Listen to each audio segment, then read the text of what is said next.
just 8 months' time, you're going to have a choice to make.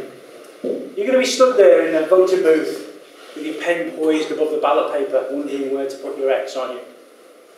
But you know, it's not actually such a difficult choice, because you've really only got two options. Your options are, you vote for an unelected bureaucracy in Brussels, who aren't accountable to us, as we've heard tonight, and they're certainly not accountable to us, and we never voted for them. You can vote to continue with mass, uncontrolled immigration into this country, regardless of our resources.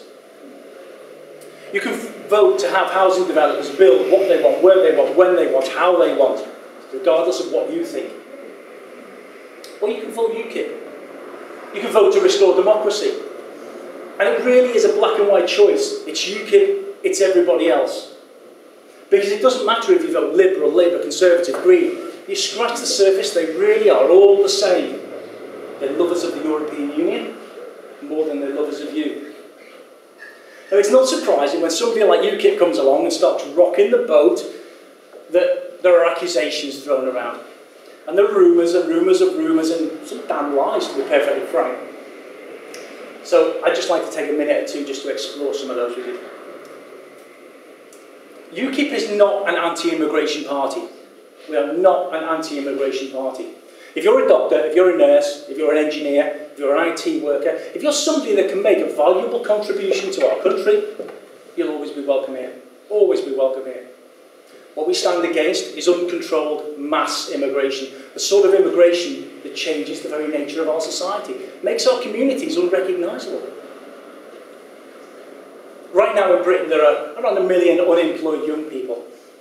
There are 54 million unemployed people or thereabouts in Europe. And there's nothing stopping any of those people coming to this country. And when they're here, if they're here, we're duty bound, morally bound, legally bound to feed them, clothe them, house them, educate their children, make them well if they become ill. This isn't about a numbers game. It doesn't matter if we're talking about 10,000 people or 10 million people. It's a principle. The principle is that we can no longer control our own borders. We no longer have that basic sovereign right to decide who comes into this country and who doesn't. That's what the struggle's all about. Now, some people find that offensive. Some people say that that view's racist. Some people say that we should put the needs and wishes of other people around the world before your needs and wishes. But I'll not apologise for that. Because we'll be damned if we put the needs and wishes of anybody else in the world before you as your elected representatives. We're not opposed to foreign aid either. UKIP is not opposed to foreign aid.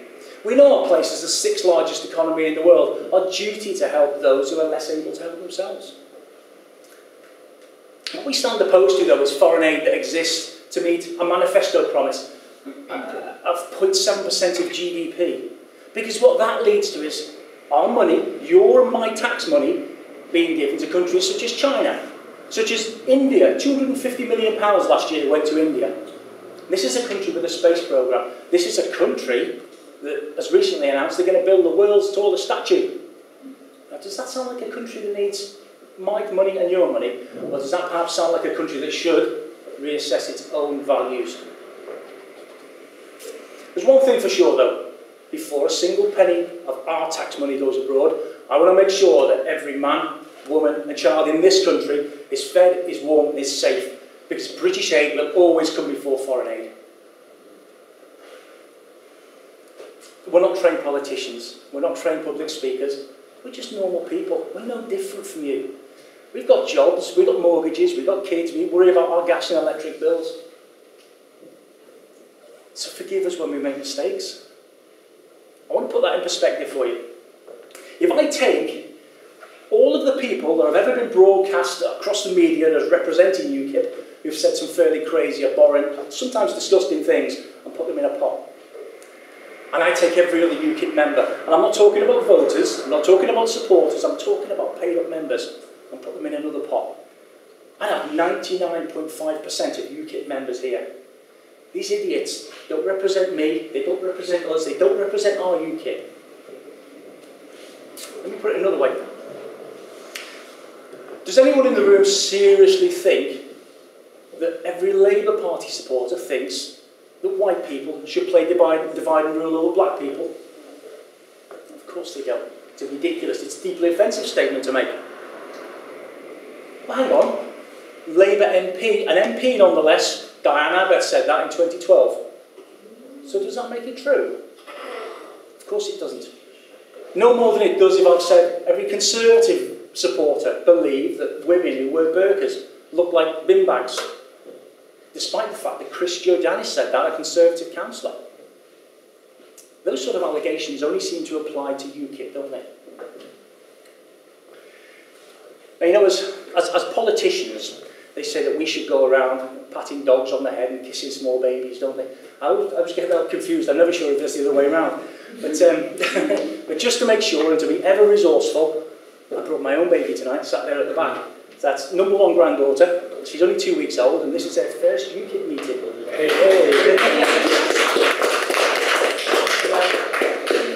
My daughter happens to be disabled, and my wife and her partner spent a long time. That's not my wife's partner, by the way. It's my daughter's partner. Spent a long time at the hospital and in a very long and difficult labour. But what it did is it gave me a great opportunity to see the NHS right on the front line for a long period of time, day and night. And it was really, really interesting how it ended up reinforcing my opinions of the NHS. I'd just like to share a couple of things with you that I saw go on. It was a Wednesday, and I was sat in a waiting room, and my wife and daughter were away in the maternity ward. And there was a nurse outside on a mobile phone, obviously talking to her partner. And I heard this nurse say, right, I'm working a 14-hour shift tomorrow, and I'm back in again on Friday. I couldn't believe she was saying that. This was a nurse saying she was going to work 14 hours the next day, and then in the following day. Let's put this in perspective. I'm a project manager. Yeah, okay, I work 14-hour days sometimes, quite frequently. I move logistics operations around the country. And the worst thing that happens if I work 14 hours is I might get a bit cranky and I might send an email with a spelling mistake. But no one's going to die. Yeah? Here we've got a nurse who's injecting people with drugs, who's caring for somebody that's working a 14-hour day. And it's worse because I spoke to a few people I know and had some feedback on this, and that's not unusual. It's not unheard of for nurses to work 2 14-hour shifts back to back. I couldn't believe that. I mentioned my daughter was disabled, and because of her condition, she's not allowed to have pethidine. It's one of the drugs she can't have. And during her labour, there was a time when a midwife came up to her and said, right, you're obviously in pain, we're going to give you some pethidine. Well, thank God, her partner was there and my wife was there to say, no, don't do that, you're going to be in serious trouble if you do that. And you know what the midwife said? She said, I'm really sorry, I haven't had a chance to read her notes. I haven't had a chance to read her notes. I don't blame the midwife for that. I don't blame the midwife. What I blame is the managers, the accountants, the politicians that put that midwife in that position where she couldn't take time to read a patient's notes. They're the people who are accountable. I mentioned I was a project manager, and I'm involved in lots of building projects, and I can look at a building and I can look at the infrastructure, I can recognise quality. And I see quality in our NHS buildings, and I see the equipment level, and it's second to none, and I'm pleased about that. That's the way it should be. But what I'm absolutely convinced about is the NHS doesn't spend its money in the right way, in the right places. I was walking the corridors at 3 o'clock in the morning. Anyone that's ever had kids and the like knows what I'm talking about. Walking the corridors of the hospital at 3 o'clock in the morning, and there's a sign on the wall in Gloucester Hospital. And I'm not having a go at Gloucester Hospital about this. This, I'm sure, is across all hospitals. And it says, this is our energy rating. And it's a big report. And it said energy rating F or G or whatever it said. And it looks resplendent on the wall. Well, I looked at that and I thought, okay, I've worked long enough with middle managers and I know the steps that would have been gone through to get that poster on the wall. I know lots of managers and lots of accountants will have had meetings with PowerPoint And they will have brought consultants in to create this leaflet. Anyone who's ever worked in any company knows what I'm talking about. And they will have gone around with clipboards, interviewing people and marking things up. And eventually will have produced this brilliant certificate. Wonderful, it sits on the wall. It's absolutely no use whatsoever when you're ill. It's absolutely useless. Now just think about this. You get run over by a bus. Are you going to say to the ambulance man, don't take me to Gloucester Hospital, take me to Stroud because they've got a slightly better energy rating? Of course you're not, are you? Okay. Well, I want to take the money spent on these ridiculous schemes. I want to take the money spent on procurement across the NHS. I want to bring in experienced business managers who are used to dealing with money and procurement. And let's invest in the most important asset that the NHS has. It's people. It's frontline people. They are absolutely the greatest asset the NHS has. Let's make sure that that nurse didn't have to work a 14-hour shift. Let's make sure that that midwife has the support she needs so she can read my daughter's notes. That doesn't sound too much to ask to me. I started by saying that you've got a choice in 8 months, and you really have.